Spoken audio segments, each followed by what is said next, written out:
So आत्ता एवढं ऊन पडले, 1:45 झाला आहे. मी थोडंसं अगोदर अलीकडे आलते, परत म्हटलं नको ऊन पडले खूप. काल पण नव्हती घेतली कॅप, म्हणजे तो आत्ता घेतली पण घालून जाईल का नाही सांगता नाही येते. पण म्हटलं एवढं ऊन पडलं तर घ्यावंच. तर चला आता अजून माझे भरपूर कामं राहिलेत घरी गेल्यावर, भांडे कपडे. कारण की काय होतं, त्याला आत्ता शाळेत सोडलं तोपर्यंत स्वयंपाक वगैरे आवरला आणि आत्ता व्हिडिओ एडिटिंग केला आहे. तो असल्यावर नाही करून देते, त्याच्यामुळे म्हटलं तो शाळेत गेला तोपर्यंत व्हिडिओ एडिटिंग वगैरे केला तर मग जास्त टेन्शन नाही राहते.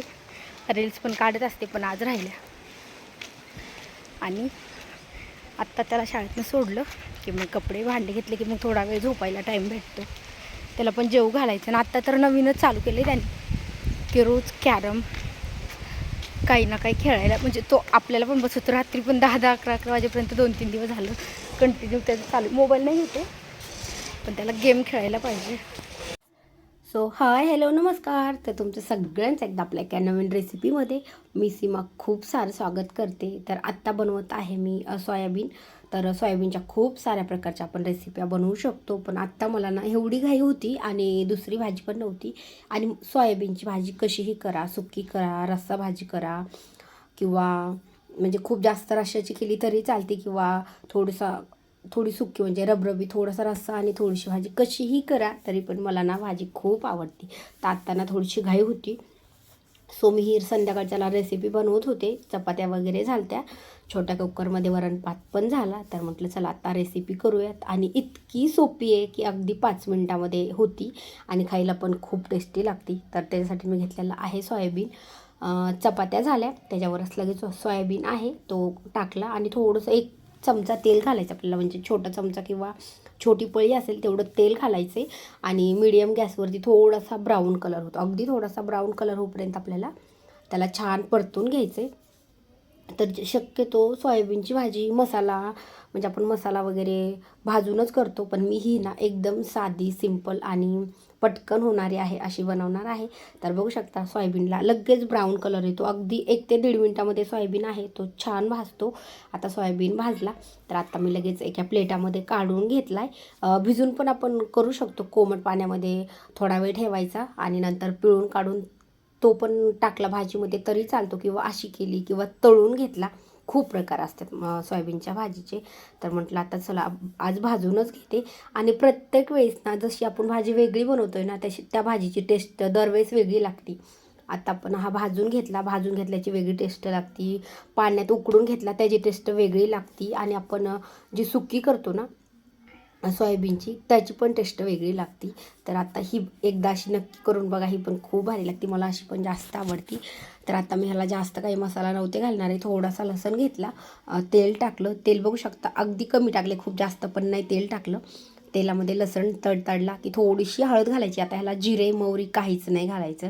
आणि आता तिखट आहे मी हे बघू शकता थोडंसं वाटीत घेतलं आहे, कारण की ह्यानी ठसका पण नाही उठत आहे आणि भाजीला आहे ते चटचटीत कट पण येतो बघू शकता, आणि मस्त तेल सुटतं. तर अगदी थोडंसं 2-3 चमचे पाणी घ्यायचे, त्याच्यामध्ये जे मी मसाला तिखट आहे ते मिक्स केलं आणि लगेच फोडणीमध्ये टाकलं.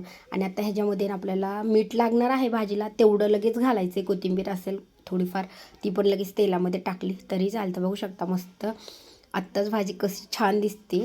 आणि आत्ता लगेच सोयाबीन आहे तो पण आपण ह्याच्यामध्ये डायरेक्ट अगोदर जर भाजून नसेल घेतला ना तरी पण ह्याच्यामध्ये टाकला तरी चालतो.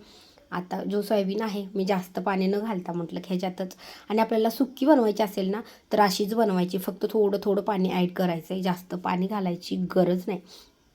आणि जर आपण जेव्हा पाण्यामध्ये भिजून घेतो ना तेव्हा फक्त असं रेसिपी करायची. बघू शकता ह्याच्यात एक अर्धा कांदा टोमॅटो टाकायचा असेल तर टाकला तरी चालतो, किंवा नाही टाकला तरी चालतो.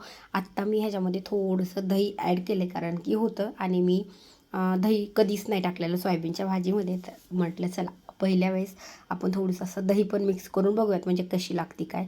थोडंसं दही टाकलं, ते पण छान मिक्स करून घेतलं, आणि आत्ता ह्याला मी टाकते पाणी. तर सोयाबीन आपण फक्त भाजून घेतलं आहे त्याच्यामुळं थोडंसं शिजायला पाणी लागणार आहे, म्हणून मी थोडंसं जास्त पाणी टाकते. तरी पण आपल्याला एवढा रस्सा नाही ठेवायचा, ह्यातला रस्सा थोडासा आटवायचाच आहे. आणि तो सोयाबीन शिजला की बरोबर रस्सा कमी होतो, कारण की सोयाबीनला पाणी भरपूर लागतं. आणि आत्ता अगदी थोडासा शेंगदाण्याचा कूट मी बनवून ठेवला होता, म्हणून म्हटलं चला टाकूयात, कारण की जास्त पातळ होईल म्हणून अगदी 2-3 चमचे पोहे खायचा असतो त्यांनी टाकले आणि एकदा छान आता आपल्याला परतून घ्यायचं आहे आणि अगदी 2 ते 3 मिनटात भाजी शिजून पण तयार होते, जास्त वेळ नाही लागत आहे. आणि गडबडीमध्ये असेल, घाई असेल तर आपण अशी भाजी पटकन करू शकतो. इतक्या सोप्या पद्धतीमध्ये ह्याला एक छान फुल गॅसवरतीच एक ह्याला छान उकळी येऊ द्यायची आणि उकळी आल्याच्या नंतर थोडासा कट येण्यासाठी मीडियम गॅसवरती किंवा लो गॅसवरती आपल्याला ह्याला ठेवून द्यायचं आहे. तर आत्ता ह्याला उकळी यायला थोडासा वेळ लागेल, कारण की म्हणजे पाणी मी ह्याच्यामध्ये जास्त टाकले, त्याच्यामुळे उकळी आली की आपण ह्याला झाकण घालून पण शिजलं तरी चालतं किंवा न झाकण घालता पण सोयाबीन लवकर शिजतो. तर तुम्हाला ही रेसिपी कशी वाटली मला कमेंट करून नक्की सांगा. व्हिडिओ आवडल्यास लाईक करा.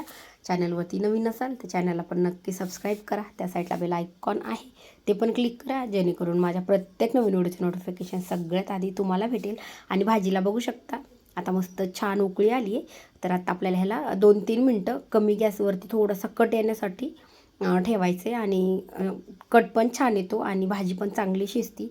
तर बघू शकता आत्ता कमी गॅसवरती मी ठेवलेलं आहे आणि आत्ताच तेल सुटायला पण चालू झाले आणि आता आपली भाजी शिजून तयार झालेली आहे. सो बघू शकता मस्त भाजी झाली आणि खायला पण एकदम टेस्टी.